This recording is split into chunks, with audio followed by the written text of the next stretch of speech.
what are some other differences between the Italian Americans and the Toronto Italians? Also, at the same time, like, Canada's culture is not as strong as the American culture. Facts. So I feel like Italians go to Canada and they're like, but I'd rather just stay Italian.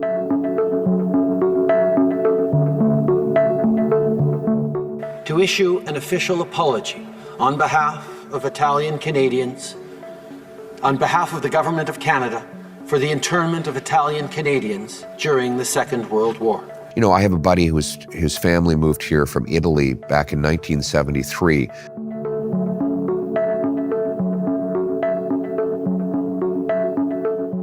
Does a true Canadian identity exist at all?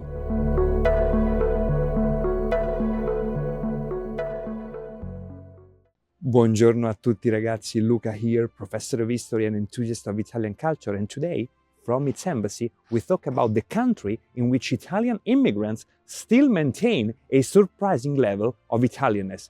Canada. Let's dive in.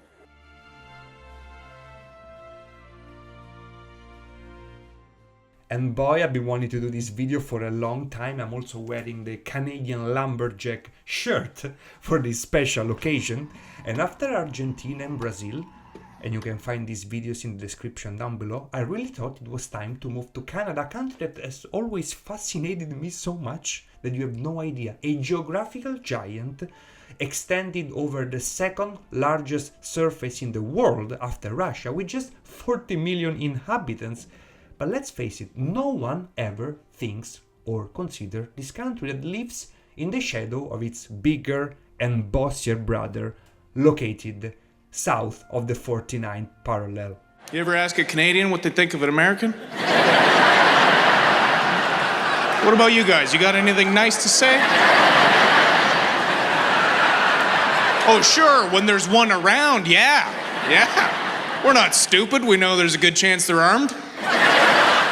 And if no one is interested in Canada, you can just imagine us Italians, who notoriously, we don't care about anything other than football and summer vacation, as I said in many other videos. But yet, there are strong ties between Italy and this multi-ethnic, multicultural country, because in the last century, hundreds of thousands of Italians migrated to Canada.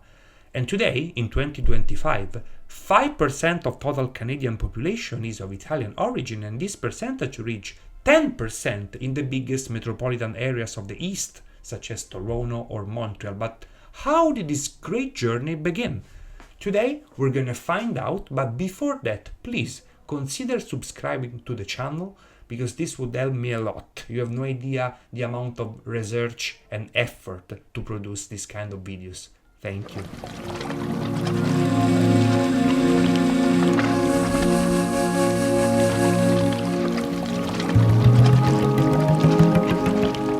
Italian immigration to Canada has many peculiar, unique characteristics compared to other countries of the Italian diaspora. The first one, very important, is the timing, the periodization.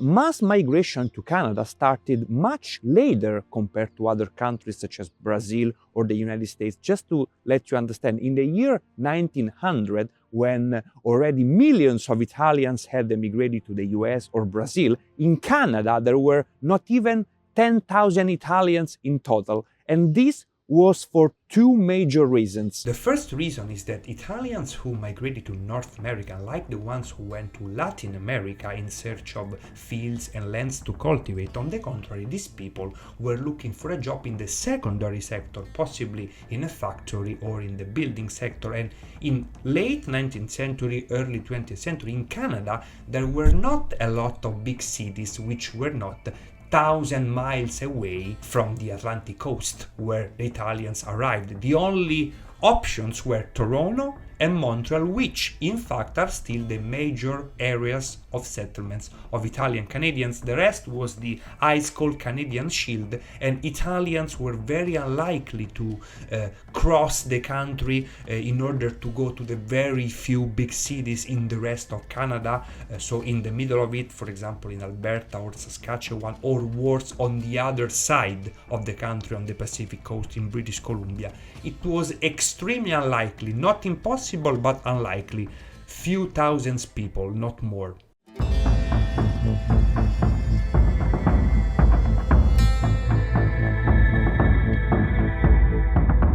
And actually, and here we get to the second reason, in the second part of the 19th century, a few thousand Italians arrived in the Canadian Shield. They were workers working on the construction of the Canadian Pacific Railway, but things did not go well. Canadians didn't like them at all. I remember walking down those steps, and at the bottom of the steps there were 3 boys, bigger than me, because I think at the time I was in grade 6 maybe. So these kids were maybe in grade 8. When I got to the bottom of the steps, they really began to push me around, punch me. I asked them, "What are you doing?" They said, "Your people are killing our people." From that day forward, I had a terrible time for a few weeks. Even before the Americans started their huge and infamous discrimination, Canadians had already established through a law that Italians were not exactly welcome in their country. They were defined as an inferior race whose immigration to Canada in order to populate this desolated land should absolutely not be encouraged. On the contrary, more similar cultures, all the Northern European cultures such as the British, the Germanic, the Scandinavians, were preferred. So in short, even when Italians in Canada were just few thousands, Canadians had already established that this alleged warm blood, dark-skinned, bad-tempered race should be kept at bay. The word was that they couldn't hire enemy aliens, and so my father went and he'd find jobs. Fortunately, our name doesn't sound Italian and he'd find jobs. But as soon as they found out he was Italian, he'd be out of work again. And unfortunately, this episode did not remain isolated. During World War II, Italian Canadians were regarded with suspicion and faced a great deal of discrimination. As part of the War Measures Act, 31,000 Italian Canadians were labeled as enemy aliens with alleged fascist connection, and approximately 700 of these men were arrested and sent to internment camps. The vast majority of these people did not have any connection with the fascist regime, and most of them didn't even support it politically. But we have to say that since then many things have changed, and the Canadian government has apologized many times for what happened. The last time was very recently in 2021 with a speech of Prime Minister Justin Trudeau in the House of Commons. And we have to say in general that the attitude of the Canadian society and the Canadian government toward race, integration, immigration has completely changed in the last 50 to 60 years, but we'll get to that in a moment. To issue an official apology on behalf of Italian Canadians, on behalf of the Government of Canada, for the internment of Italian Canadians during the Second World War. In any case, until the end of World War II, the numbers of the Italian immigration to Canada were still very low compared to other countries, not even 60,000 units in total since the mid-19th century. And then the Great Wave began, much later than almost any other country of the Italian diaspora. Between 1947 and 1967, when other restrictions were put in place, nearly 30,000 Italians per year arrived in the iconic Pier 21 of the Halifax port in Nova Scotia. In total, in 20 years, more than 500,000 people, and these numbers are very high in a period in which the Italian immigration to any other country had almost completely stopped. A very interesting thing, another unique, peculiar aspect of the Italian immigration to Canada is the way these people arrived in the country of the maples. I'm talking about the famous sponsored migration that I talked about a lot in my videos regarding other countries of the Italian diaspora. This was the practice according to which if people did not have money to undertake the journey to their destination, the government of their destination countries lent money to the shipping companies, and then these people would eventually pay them back. But in case of Canada, it was not the government of Ottawa to pay this money. It was the other Italians, the ones that had already settled in the little Italies of Toronto and Montreal. These people lent money to the Italians still in Italy to join them in Canada and live all together. And when I say all together, I really mean all together. A mid-1960s study conducted in Montreal found that 2 in 3 Canadian-born Italians had their nearest relative living in the same building as them or within a 5-minute walking distance, and that more than half of those sampled had chosen to buy a house in a given area due to familiarity and because relatives and other Italian Canadians lived in the vicinity. The Italian community in Canada has always been characterized by extreme closeness among its members and by a greater survival of Italian culture, food, language and tradition. Italians all lived in the same neighborhoods, in the same blocks, and many times in the same house. And still today, the Little Italies of Toronto and Montreal are undoubtedly more authentic than the ones in the US. Yes, but why? What are some other differences between the Italian Americans and the Toronto Italians? Like, these guys are like they're saying American first. Yeah, oh, Where I feel 100%. like Italians in Or Italian we'll say first. Toronto, but we could just say Canada. Yeah. I think we try to stay more on the Italian side, like But like also skinny at the jeans same and time, shit, like, you know. Canada's culture is not as strong as the American culture. Facts. So I feel like Italians go to Canada and they're like, but I'd rather just stay Italian. Like, I'm Italian. Whereas yeah. people come here and they're like, no, I'll be American. I'm down. And since the end of World War II, Canadian society has evolved a lot, not only in a multi-ethnical way because of the many different peoples coming to the country from different parts of the world, but especially in a multicultural way. Canada is not the US. America is a hegemonic empire that needs people to be quickly and immediately assimilated in the new country and in the new culture. The only one. America is a multi-ethnical but not multicultural country. America needs you to be immediately exclusively American, to forget your country of origin, your ancestral homeland, and to have the only one culture, the American culture, because it's an empire. They need you to be exclusively loyal to them in case of war, because they need people to fight in the army. You cannot afford to have different cultures and to be loyal to different homelands. America assimilate people, do not integrate it. Canada is the exact opposite. Crappy New Year, Canada. President 45 and 47, quite frankly. Donald Trump here. Good news, you've been invaded. You are now the 51st state. Congratulations. Canada is simply a former British dominion which lives peacefully in the shadow of the United States with an exceptionally high quality of life, even though in recent times many famous Canadians have spoken out saying that Canada is facing an increasing hardship, but that's a story for another video. And if you don't think Canada is a sinking ship, you're an idiot.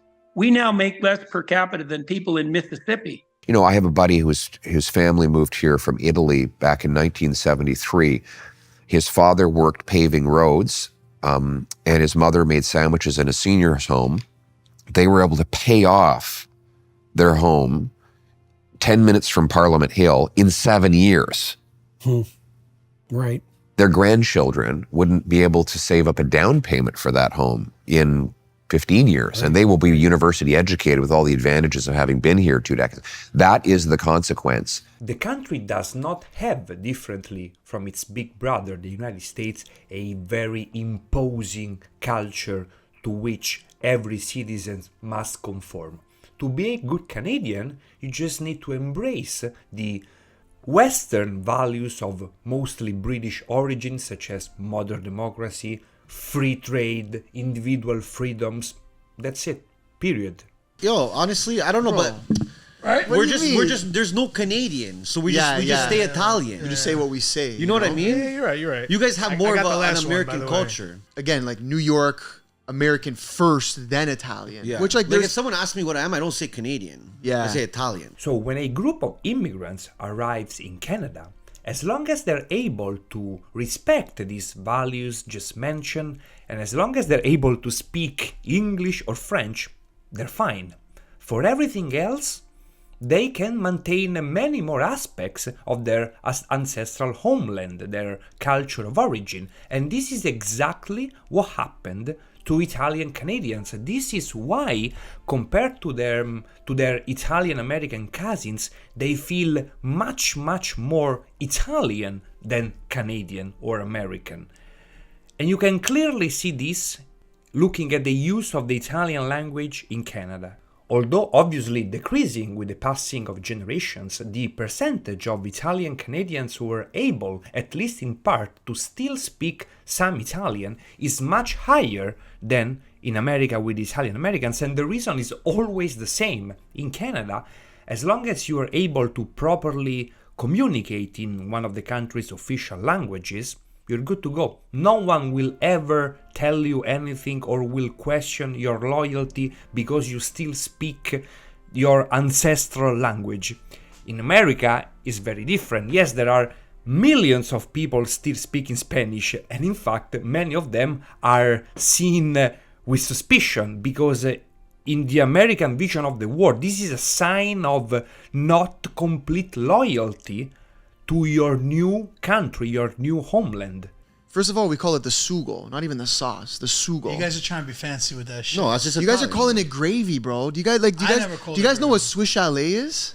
Bro, Fettina, and even in Italy, you I hear Fettina. I don't know. I don't know. Is that just Cotelet? Yeah, it's Cotelet. Is that just Or la a, Milanese. Yeah, that's Like, a huge one. yeah, is that they just say- Toronto? Do we just say that there? There might be. I think you guys try a little too hard to be the Italian. A considerable amount of Italian Canadians, not only old ones, still use many terms of Italian origin that have been mixed with the English language in various forms.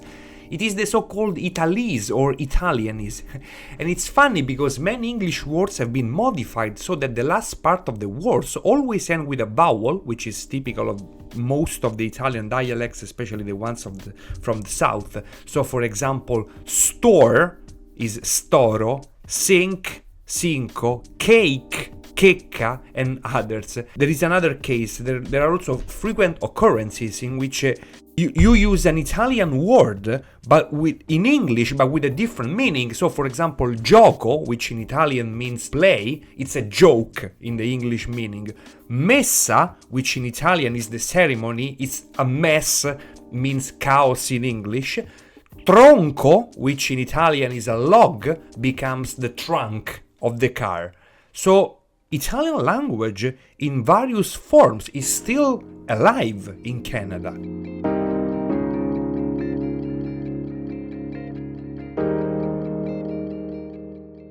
And there are many famous Italian Canadians. Some of them, they're just distant Italian Canadians because their family emigrated a long time ago, and maybe the families are just in part Italians, so they don't have a strong connection with the country, they don't have a strong heritage. I'm talking about, for example, the worldwide famous singer Michael Bublé, who does not speak the language, doesn't have a strong connection with Italy. Others have much stronger links with Italy. I'm talking about, for example, the perfect archetype of the Toronto Italian guy, actor Enrico Colantoni, whose family emigrated from Abruzzo in the 50s in Toronto and still speaks some language, or one of the most famous Italian Canadians that is more famous in Italy than in Canada, Joey Saputo, whose father emigrated in Montreal from Sicily and founded one of the biggest dairy companies in the world. And now his son, Joey, owns Bologna, an important Italian soccer/football club. This is it for today, guys. Thank you so much for watching. Let me know in the comments if you like the stories of the Italian diaspora, and don't forget to subscribe to the channel. See you in the next one. Ciao ciao ragazzi.